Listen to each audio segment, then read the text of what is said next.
Om Swastiastu.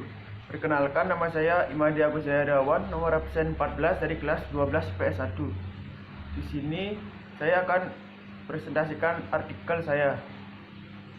Sinopsis masuknya Hindu-Buddha ke Indonesia secara aktif dan pasif. Sejarah masuknya Hindu-Buddha ke Indonesia dapat dipelajari melalui beberapa teori, mulai dari teori Brahmana, teori Ksatria, hingga teori aktif yaitu dinamakan teori arus balik. Secara umum, terdapat dua cara agama Hindu-Buddha masuk ke Indonesia, yaitu melalui cara aktif dan cara pasif.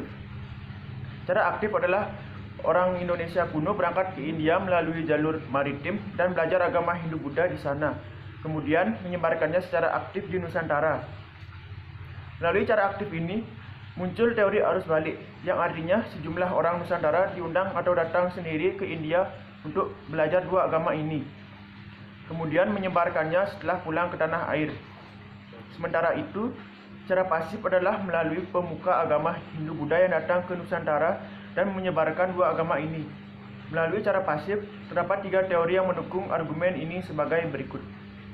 Yang pertama, teori Brahmana, penyebaran dan pengaruh agama Hindu-Buddha ke Indonesia dibawa oleh kaum Brahmana atau kaum Agawaman dari India. Yang kedua, teori Ksatria, penyebaran ajaran Hindu-Buddha ke Indonesia dibawa orang-orang India yang berkasta ksatria, bangsawan atau prajurit. Yang ketiga, teori Vaishya, penyebar agama Hindu-Buddha ke Indonesia adalah orang-orang India yang berkasta Vaishya atau seperti pengrajin, petani hingga pedagang. Para penyebar agama ajaran Hindu-Buddha itu merupakan kaum saudagar dari India yang berdagang hingga ke Nusantara. Sementara itu, kaum Brahmana tidak berkewajiban menyebarkan agama Hindu walaupun mereka dapat membaca kitab suci Weda. Selain itu, kaum Brahmana juga memiliki pantangan menyeberangi laut. Oleh sebab itulah, bahwa yang paling mungkin adalah orang-orang Nusantara datang untuk belajar ke India, mempelajari agama Hindu. Kemudian, sekembalinya dari India, mereka menyebarkan agama tersebut ke Nusantara. Agama Buddha sendiri muncul sekitar tahun 500 sebelum Masehi. Pada masa tersebut, di India berkembang kerajaan-kerajaan Hindu yang sangat besar. Salah satunya dinasti Maurya. Dinasti ini mempunyai raja yang sangat terkenal, yakni Raja Asoka.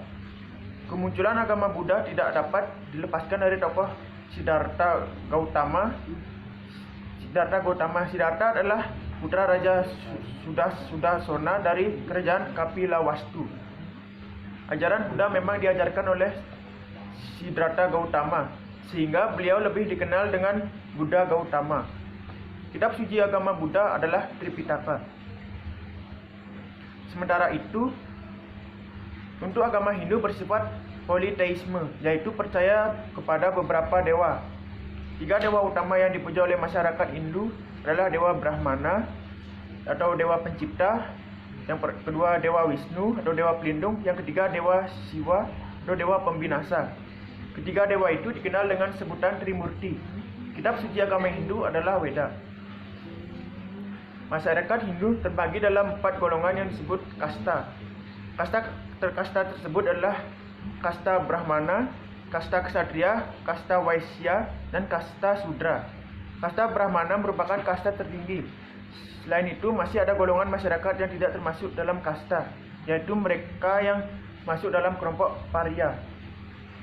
Kelebihan dari artikel yang saya presentasikan yaitu kelebihan artikel ini yaitu memberikan inti-inti dari masuknya agama Hindu dan Buddha ke Indonesia, dan iklan yang sangat sedikit yang membuat pengalaman membaca jadi nyaman dan lebih enak. Kekurangan artikel ini yaitu informasi yang diberikan tidak begitu lengkap sehingga membuat para pembaca ingin lebih mengetahui atau mendalami tentang sejarah masuknya agama Hindu-Buddha jadi kurang. Pesan moral dari artikel ini yaitu mempertegas nilai-nilai moral yang telah dimiliki bangsa Indonesia sebelumnya. Contohnya seperti saling menghormati walaupun berbeda-beda dan lain-lain. Dan dari saya terima kasih.